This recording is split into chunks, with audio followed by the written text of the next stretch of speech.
Saan napunta ang pera ni Juan? Kaibigan, pamilyar ka ba sa tatlong mukha ni Juan pagdating sa paggamit ng pera? Alam mo bang may pagkakaiba sa ugaling pinansyal si Juan mahirap, middle class at mayaman? Sobrang simple lang ng mga pagkakaibang ito. Magtataka ka kung hindi lahat ng tao pamilyar dito. Mga simpleng diskarteng dahilan kung bakit ang mahirap lalong humihirap, ang middle class stressed out at walang oras, at ang mayaman lalong yumayaman. Kung matagal mo nang tanong ang mga ito, mag-e-enjoy ka sa mga facts na hinanda ko para sa iyo. Sabay nating hihipa ng mga kumakalat na outdated na information tungkol sa pag-manage ng pera ngayon. At as a bonus, titignan din natin kung may pag-asa pa ba sa panahon ngayon ang simpleng Juan na umasenso at yumaman.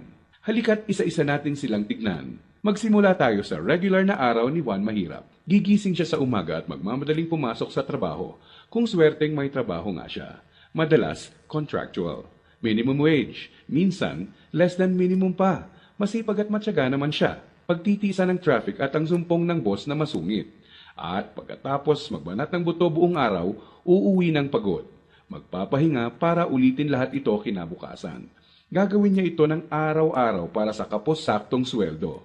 Tama ka, di na ito bagong istorya. Ano nga ba ang diskarte ni Juan Mahirap pagdating sa pera? Bago ang pag-iipon para sa pangkabuhayan, madalas nauuna ang Jollibee dito, sini doon, at ang silent killer ng bulsa. Bili ng kung ano-ano, kung saan-saan, kahit di kailangan. Mga abubot. Bakit? Kasi may sale, surplus, ukay-ukay, at tiyanggihan. Minsan lang at mura lang naman. Ang kadalasang mga dahilan, bibili kahit di naman kailangan. Ang resulta, wala pang 15 o 30, ubos na ang pera.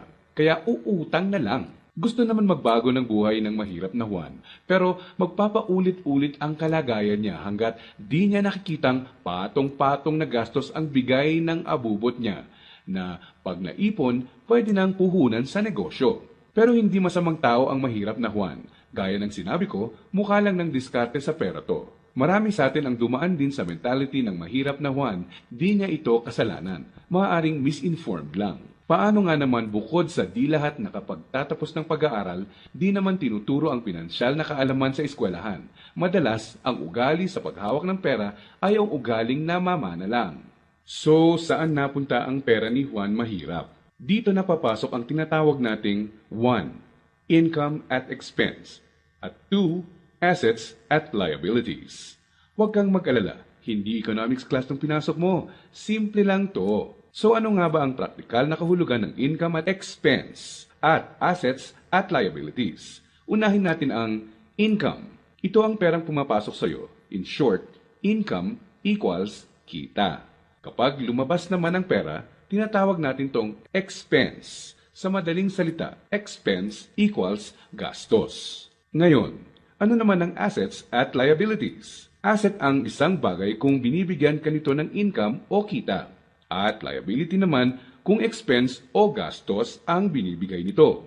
Balik sa tanong, saan napunta ang pera ni Juan Mahirap? Ang maikling sagot, madalas mas maraming expense o gastos kesa income o kita ang mahirap na Juan. Maaring sa sahod o maliit na extra lang siya umaasa para sa income, samantalang kaliwat kanan naman ang pinanggagalingan ng expense. Naloko na. May pag-asa pa ba ang mahirap na Juan? Malalaman natin yan mamaya. Ngayon, tignan muna natin ang behind-the-scenes kwento ni Juan Middle Class. Sa unang tingin, okay na okay ang lagay ng middle class na Juan. Ang totoo niyan, malaki ang tsansang mapagkamalan mo siyang mayaman. May bahay, may kotse, at nakikita mo silang nagbabakasyon minsan. At kung may bagong labas na gadget, mag-a-upgrade ang middle class na Juan. Pero ang di alam ng karamihan, marami dito ay promo, hulugan, o utang sa credit card na buwan-buwan sa sweldo nakakaltas. So, saan napupunta ang pera ni Juan Middle Class? Ang maikling sagot, mas madaming liabilities, nagbibigay gastos kesa sa assets, ang binibili ng middle class na Juan. Imbes na investments na gagawa ng income, nauuna sa listahan niya ang paggagamitan ng pera, ang upgraded na lifestyle. Gusto niya ang convenience at quality sa buhay. Tingnan nating halimbawa to. Kung traditional economics ang pagbabasehan, ang kotse at bahay ay madalas na sinasabing assets. Sa praktikal na buhay ni Juan, masasabi nating outdated na ang pananaw na to. Sa definisyon natin ng asset, Ang isang bagay ay asset kung gumagawa ito ng income. Pero madalas, pagka down payment mo ng kotse, bahay o alahas, money out agad. Sa mga susunod na buwan, may babayaran ka ulit. At huwag mong kakalimutan, andyan pa ang insurance at tax. Money out nga naman. Liabilities. Ang kotse ay nagiging asset lang kung nakakatulong siya ng gumawa ng income. Halimbawa na lang kung gamit sa negosyo. Ang bahay ay pwedeng maging asset kung paparentahan mo ito. Lalagyan ng mga produkto sa negosyo or storage. O di kaya'y kung nagba-buy and sell ka ng bahay at mabibenta mo to ng mas mahal. So bakit walang oras at stressed out si Middle Class Juan? Para mabayaran ang mga liabilities, kailangang mag-overtime, kumuha ng mas maraming trabaho at maghangad na ma-promote ng middle class na Juan kung siya ay empleyado. Para sa mga professionals at self-employed, kailangan nilang kumuha ng mas maraming kliyente o projects. In short, kailangan nilang ibenta ang oras at skills nila ng higit pa sa ginagawa nila dati nung wala pang liabilities para kumita ng mas malaki. Tulad ng kalagayan ng isang doktor. Kung hindi niya sisiputin ang pasyente niya, wala siyang kita. Dito mo na makikitang may lumalamon na sa oras ni Juan Middle Class. May mga celebrations sa family at friends ang di na niya ma-attendan. Kaliwat ka ng stress na ang kapalit ng upgraded lifestyle ni Middle Class Juan. Para sa kayod kalabaw na discarding to, gugustuhin niya ng reward, tama?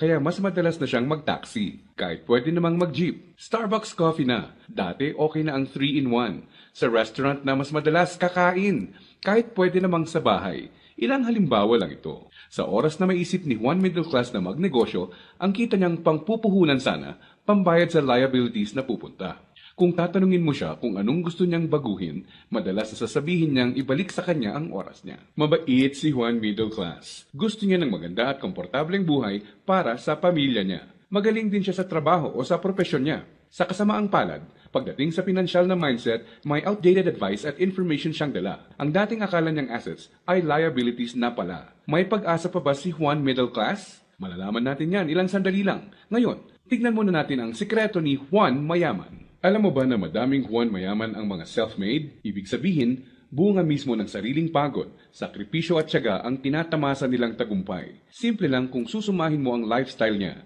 may time and financial freedom. Maluwag ang buhay kung may kailangan. Choice sila kung ano ang sasakyan nila, saan sila titira, sino ang makakasama at makakatrabaho nila, kailan at saan sila magbabakasyon, at iba pa. In reality, mas madami din silang tsansang makatulong sa kapwa, gaya ng pagdodonate sa charity at pagsali sa outreach programs. Balik tayo sa tanong, saan napunta ang pera ni Juan Mayaman? Kapag may perang hawak si Juan Mayaman, sa asset niya ito dinadala. At sa asset na ito ay kikita pa ng mas maraming pera para sa kanya. At ano naman ang gagawin niya sa bagong kitang ito? Tama ka, i-invest ulit niya sa ibang asset pa. Ano ba ang mga examples ng asset na ito? Andiyan ang investments, apartment, or kotseng pinaparenta.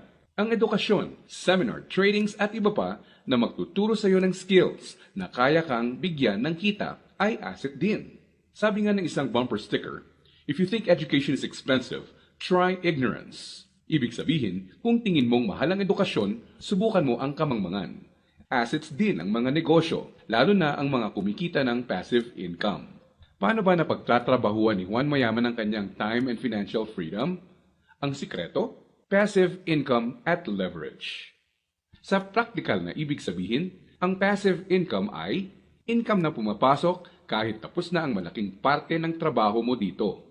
Konting oras na lang ang kailangan ni Juan Mayaman para i-maintain ang asset niya. Kahit natutulog siya, pumapasok pa rin ang kita. Hiramin naman natin kay Robert Kiyosaki ang ibig sabihin ng leverage. True leverage is the ability to do more and more with less and less. Ibig sabihin, ang tunay na leverage ay ang kakayanan na gumawa ng mas maraming gamit ang mas kaunti. Para mas madali nating maintindihan, gamitin nating halimbawa kung paano nagsimula ang isa sa mga pinakamalaking drugstore sa bansa. Marami ang nasira noong World War II. Pagkatapos nito, kinailangang mag-rebuild ng mga tao. Dito na papasok si Mariano K. Napansin niya ang mga demand sa isang uri ng antibiotic na tinatawag na sulfa drugs. Paano niya nalaman? Ginamit niya bilang leverage ang natutunan niya bilang empleyado sa isang drugstore bago pumutok ang World War II. Nung mga panahon noon na nagsisimula ulit ang lahat at kahit naman ngayon, ang taong may enough information kesa sa iba ay nakakalamang. Gamit ang 100 piso, bumili siya ng sulfathiazole tablets at kumita sa paglalako nito. Ginamit niya mga unang kita niya para bumili ulit ng mga tableta na ilalako. Hindi niya ginastos sa liabilities at abubot ang mga sumunod na kita. Nag-ipon siya at gumawa ng kariton. Ginamit niya ito para makabenta ng mas marami pa. Naging asset at nagbigay ng leverage sa kanya ang kariton. Taong 1945, nakaipon siya ng sapat na pera para ipatayo ang una niyang drugstore. Pinangalanan niya itong Mercury Drug. Ngayon, kahit natutulog si Mariano, may humigit kumulang 900 na branches na at 11,000 na empleyado ang mga nagtatrabaho para sa kanya. Leverage. Dahil dito, pumapasok pa rin ang passive income sa kanya. Pwede mong gawin ang ginawa niya. Gamitin mo ang pera mo sa pagsisimula ng pagkakakitaan. Andyan lang sa tabi-tabi ang mga negosyong kayang magbigay ng passive income at leverage sa iyo.